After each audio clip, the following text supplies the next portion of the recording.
Hey, this is Kehinde Fawumi. You're listening to the Unleash Your Genius podcast. How can you really truly escape the rat race and be where only 1% are? And this is important because, I mean, that's the fundamental reason we created this series, right? So what I want to do is just give you a kind of a blueprint that you can try to follow. I've already told you that to be able to make this happen, you have to commit to daily, consistent actions in the direction of your goals, right? Which means you need a goal and you need to, commit to taking actions in the direction of that goal. That's important. So that's what I want to share with you very briefly now. Well, first of all, I want to talk about why you want to get rich. I think this is so important. Why do you want to get rich? Okay, so when you get rich, let's say your goal is $5 billion. That's what you have in terms of the value that gets you to financially independent. Okay, now if you have that, or when you have that, what happens then? What then do you do? You know, but I can tell you that if there is no clear reason or purpose for having that amount, in your bank or in your investments portfolio somewhere, then it doesn't make so much difference. The question is, what are you looking for really? You can't possibly just be looking for money, because it's not what gives you satisfaction is not the money, it's what the money can do for you. So what you need to define is the why. The why is bigger than the what. The why is the core. And I think every one of us have to figure that out. It's so, so important. And what I can do with you is that if you're not sure, if you haven't had it figured out yet, then you can try this strategy called the 5 whys. It's important to understand, why do I really want to get rich? Is it just because I want to be able to claim to my friends that I'm rich? Because that, friends, is not enough. As a matter of fact, should not even be the why. The why should be something deep. And if you do not know yet, try with the 5 whys. You can just look into the mirror and ask yourself, so, but why do I want to be able to travel? For freedom. So why freedom? Why do I need freedom?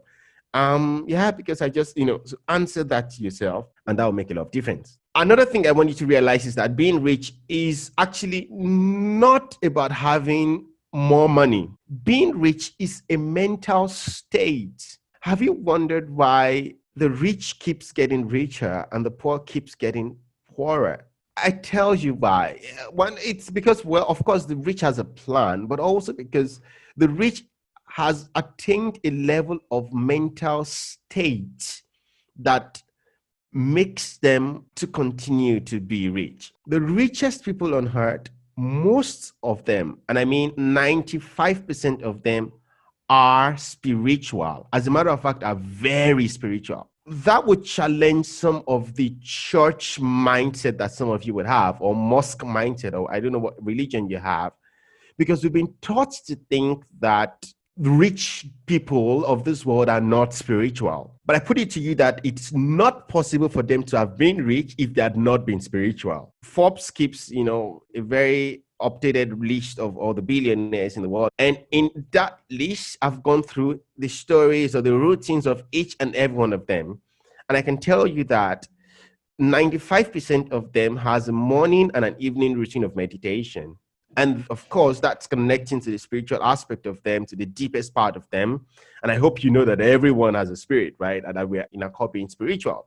And they've been able to connect to the deepest part of themselves through meditation, through affirmations, through all these kind of things. Many of them sleep overnight, always having meditations on. Many of them are into any form of spiritual activity that gets them to connect deeply to the deepest part of them, to the God part of them. God is in every individual. All right. I don't want to get too spiritual, but I wanted to just let you know that. And please remove that mentality that, okay, some of these rich guys, they just got lucky or whatever kind of thing. No, it takes being spiritual to perceive truth.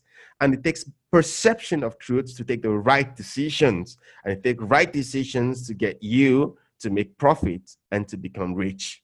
That is important. So think of the Oprah Winfrey's, think about the Mark Zuckerberg's, think about the Jeff Bezos, think about the Bill Gates and those kind of things. There is a spiritual thing that is connected to them. Now, it may not be your own religious way of doing it. And I'm not saying what's right or what's wrong here, but there is a form of spiritual activity that goes in there. And why did I say that? Because being rich is a mental state. But to put it a bit closer to you, nobility is being superior to your fears. Now, we have fears.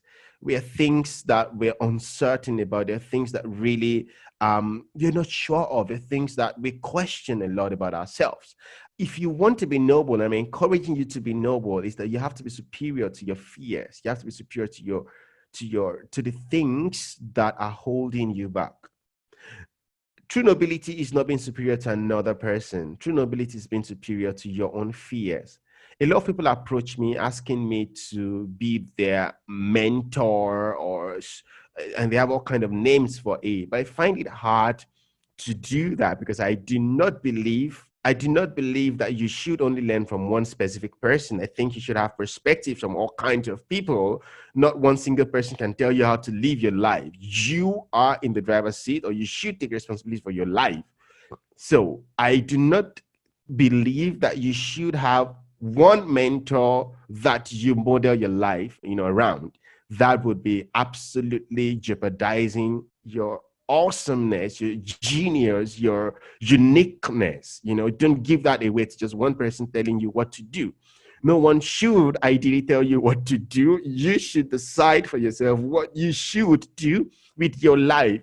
Of course, you can take perspectives from people. Of course, you can listen to people that have gone ahead. You can think about the ideas. Even the scripture says that to receive all information, take it all in, but hold on to that which is truth, which means that the ball is in your court. It's in your hand to decide what you want to do. It's your responsibility to define what's important to you. Okay. So all that said, my point is that nobility is about you being superior to your own fears. In our conversations, I think what's important is that you watch what you say to yourself. You watch all the no's you tell yourself. Many of us talk to ourselves unknowingly. You don't even know. You talk yourself about so many things. Of course, I can give you examples of things where there was this kind of trigger. There was this kind of idea that occurred to you. It could be write a book. It could be sing a song. It could be compose something. It could be go on TV. It could be so many things that come to you, but you discarded it right afterwards. Or you hesitated and you tried to think about it again. Okay, so how would my friends consider it? If I started this YouTube channel and talk about the Bible, how would my friends consider it? How will it happen? And da da da da da da.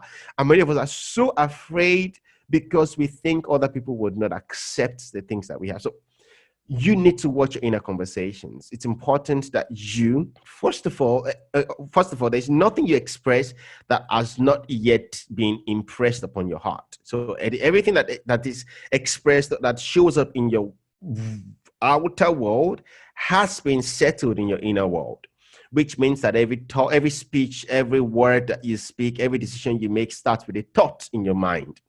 And these thoughts you can control. I mean, of course, thoughts come to your mind, but you can decide, you can control what kind of thoughts stay. Inner conversations help you, first of all, to identify what kind of thoughts, what kind of conversations you're having within yourself, and to change that in order to favor yourself. So how to do it is that whenever you are talking to yourself, be aware that now I'm talking to myself. I'm consciously changing these conversations to positive conversations, because this is where all the decisions happen. This is where everything happens. You don't get angry if you do not decide to be angry. There's a thought that brings anger to you, and you just accept it. You dwell in it, and then you allow it to take over you. So inner conversations and perception of truth is really just a spiritual thing. It's about connecting to the truth inside of you. And that's why I like the Bible so much, because it's just full of knowledge. It's amazing how a small book like that can be so living, that you can read the same verse over and again and just get different perspectives from time to time. And please, you don't necessarily need to be a Christian to read the Bible. I don't know where that perspective comes from. Bible is a wisdom book that can bless any lives, anyone. There is no principle in the business world today that is not found in the Bible, right? Of course, reading the Bible could make you become a Christian. Let me warn you. But don't be afraid of reading the Bible if you're not a Christian, right? But I mean, if you're trying to make that decision as well, talk to me. I can help you around that.